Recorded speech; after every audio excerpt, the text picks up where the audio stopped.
Bonjour à tous. Aujourd'hui, je suis ravi de vous guider à travers le flux mobile des applications de livraison de nourriture. Commençons par l'application client, intégrée de manière transparente avec les applications de taxi. Lorsque vous entrez dans l'application, vous arrivez sur la page d'accueil qui présente deux boutons. Le bouton « Commander maintenant » vous dirige vers la partie taxi de la Super App, vous permettant de demander un trajet. En revanche, en tapant sur le bouton « Livraison » sur la page d'accueil, vous accédez au catalogue alimentaire, où vous pouvez passer des commandes auprès de restaurants, de magasins d'alimentation ou de tout autre fournisseur avec lequel vous êtes partenaire. Ici, nous sommes accueillis par la page d'accueil du Marketplace, où vous pouvez choisir votre adresse de livraison en haut. Nous pouvons également utiliser la barre de recherche pour trouver rapidement un fournisseur spécifique par nom. De plus, des filtres sont disponibles pour rationaliser et accélérer le processus de recherche en fonction des types de fournisseurs, des cuisines ou des types de plats. Cette section de l'application est hautement personnalisable, vous permettant de la peupler avec des catégories pertinentes pour votre marketplace et vos fournisseurs. Ensuite, vous pouvez sélectionner l'heure de livraison, que vous souhaitiez que la nourriture soit livrée dès que possible, immédiatement ou pour une précommande, comme demain à 13H. Ci-dessous, vous trouverez des bannières réservées à des fins publicitaires où vous pouvez mettre en avant des promotions ou des partenariats. Par exemple, vous pouvez promouvoir des fournisseurs via des bannières. En tapant sur une bannière, vous êtes redirigé vers le catalogue de ce fournisseur spécifique, où vous pouvez lier la bannière à un site web externe. 6 bannières peuvent être stratégiquement placées en haut ou en bas de la liste des fournisseurs, vous donnant de la flexibilité. Ensuite, nous avons la barre présentant les principales catégories, qui aide à regrouper les fournisseurs en différentes catégories pour une navigation plus facile. Cette section est hautement personnalisable, vous permettant d'ajouter vos propres catégories, comme des pharmacies ou des fleuristes, de créer des titres personnalisés et de télécharger des icônes uniques. Par exemple, en cliquant sur la catégorie « Épicerie », cela filtre tous les commerçants qui sont essentiellement des épiceries. En cliquant sur « Burgers », cela affichera tous les restaurants spécialisés dans la préparation de burgers. Ci-dessous, vous trouverez la liste des fournisseurs, qui peut être triée selon divers critères tels que la distance, le temps de livraison ou la note des clients. Vous pouvez également personnaliser la priorité d'affichage des fournisseurs selon vos préférences. Dans le coin supérieur droit, il y a une icône en forme de cœur pour ajouter des fournisseurs à vos favoris pour un accès rapide. De plus, ci-dessous, il y a une barre de navigation vous permettant de passer aux favoris, à l'historique des commandes ou aux paramètres généraux. En revenant à un fournisseur spécifique, comme celui sélectionné ici, vous verrez les sections de menus disponibles. Nous pouvons les utiliser pour naviguer facilement entre les différentes parties du catalogue. En haut, nous avons un aperçu général du fournisseur. Puis, pour passer une commande, nous tapons simplement au milieu du plat ou sur l'icône orange plus. Vous remarquerez peut-être qu'un des articles est actuellement en rupture de stock. Les fournisseurs ont accès à l'application fournisseur et peuvent gérer la disponibilité des plats de leur côté. Par exemple, s'ils ne font pas de pancakes américains aujourd'hui, au lieu de supprimer l'article, ils peuvent le désactiver temporairement, empêchant les clients de passer des commandes. Disons que je commande des pancakes japonais aujourd'hui. Donc, je dois cliquer ici et ensuite, en fonction du fournisseur et du menu, l'article lui-même peut être assez basique, comportant juste l'image, le texte, la description et le prix. Cependant, les fournisseurs peuvent également inclure des plats ou des articles supplémentaires qui complètent le plat principal. Par exemple, ci-dessous, nous avons un groupe de boissons que je peux ajouter à mes pancakes. Disons que je choisis d'ajouter de l'eau plate. Je peux opter pour 2 bouteilles au lieu d'une. De plus, je peux inclure un commentaire pour la cuisine. vous remarquerez ci-dessous qu'il est également possible d'ajouter des étiquettes qui peuvent être utilisées pour informer les clients sur des détails spécifiques du plat. Maintenant, ajoutons cet article au panier. De plus, vous remarquerez que Say Pancakes américains sont actuellement vendus à prix réduit, ce qui peut être configuré dans le panneau d'administration.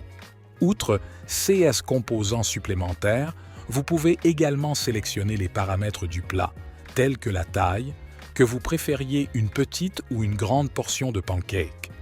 Le catalogue de chaque fournisseur peut être configuré individuellement au niveau du panneau du fournisseur. Passons maintenant à la caisse. À ce stade, le client peut revoir les frais et s'assurer que tout est en ordre. La dernière étape du processus de commande est de s'assurer que nous avons entré la bonne adresse de livraison. Si nécessaire, nous pouvons également laisser un commentaire pour le coursier. Ensuite, nous choisissons notre méthode de paiement, que ce soit en espèces ou par carte, et si disponible, nous pouvons appliquer un code promo. Allons-y et passons cette commande. Maintenant, nous attendons simplement que notre repas soit livré. Sur cet écran, nous pouvons suivre la progression de la commande. Actuellement, notre commande doit être confirmée par le fournisseur. Ainsi, l'étape suivante est d'ouvrir l'application Fournisseur. L'application Fournisseur permet aux fournisseurs de gérer toutes les nouvelles commandes indépendamment, sans l'implication de votre équipe. Ils peuvent accéder à cette application pour gérer la gestion des commandes de leur côté. Voici l'application. Avant de confirmer cette commande, faisons rapidement le tour de l'application. Sur l'onglet Voisins, nous pouvons voir le temps de préparation. Si nous anticipons des temps de cuisson plus longs pour certains articles, comme les burgers aujourd'hui, nous pouvons ajuster le temps de préparation en conséquence en ajoutant, par exemple, 10 minutes supplémentaires. Bien gérer le temps de préparation est crucial, car il affecte directement le temps de livraison estimé montré au client. Ensuite, explorons l'onglet Menu. Ici, nous pouvons gérer la disponibilité des articles, comme je l'ai mentionné plus tôt.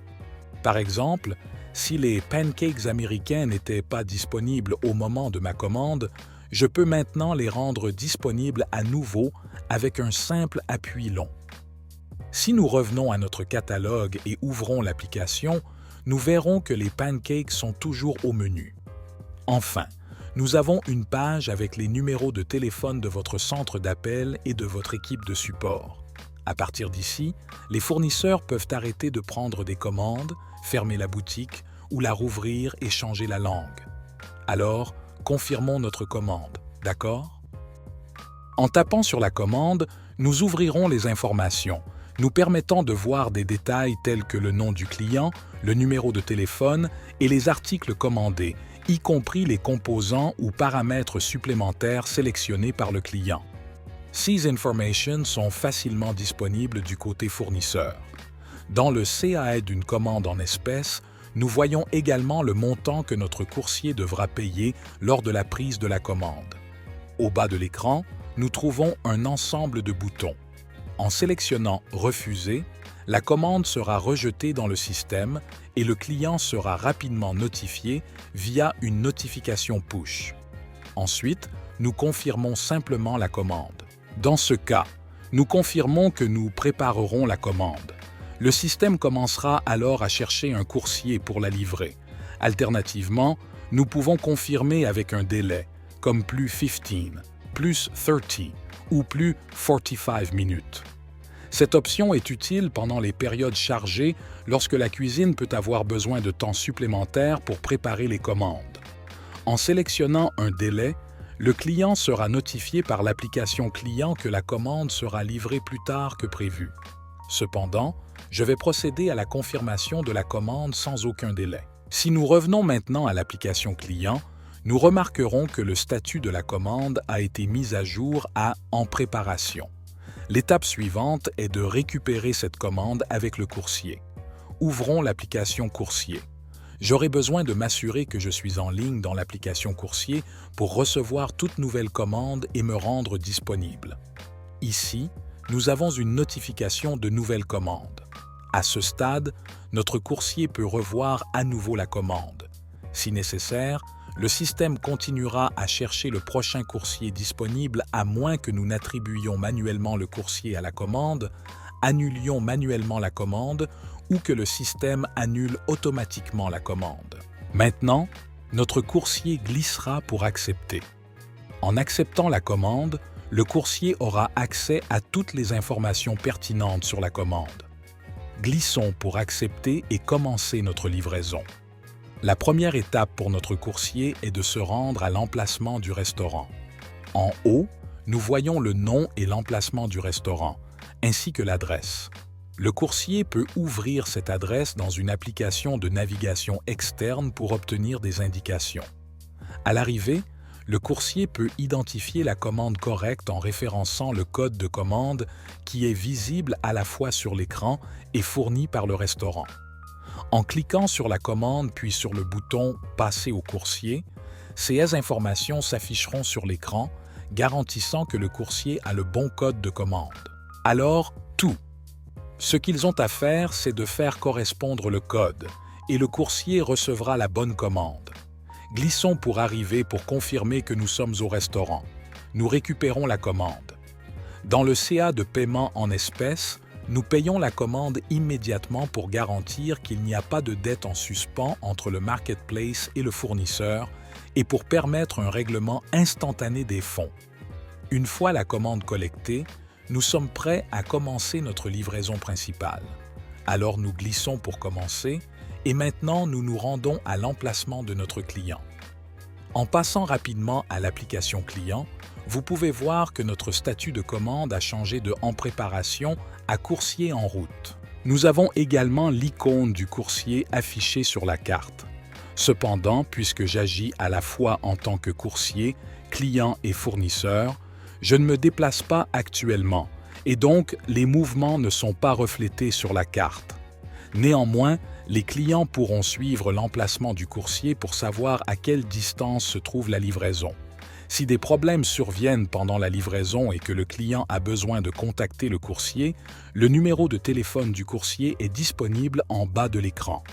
De plus, du côté coursier, en cliquant ici, cela ouvrira des informations étendues sur la commande et je peux également contacter directement le client du côté coursier. Nous pouvons passer un appel téléphonique ou envoyer un message, le tout via la VoIP, garantissant aucune charge pour les appels du côté du coursier ou du client.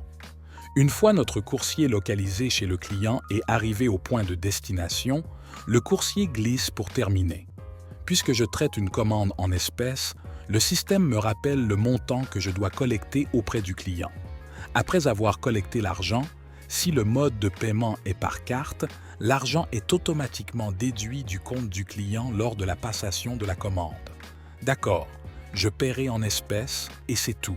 Livraison terminée. Tout le monde est content, client, coursier et fournisseur. L'étape finale dans ce processus est de retourner à l'application client et d'évaluer la commande. Notre client peut laisser une évaluation en étoiles et également écrire un commentaire textuel comme « Nourriture excellente » et « Livraison géniale », puis envoyer l'avis. Voilà, cela conclut le flux mobile. J'espère que vous avez trouvé cela informatif et agréable.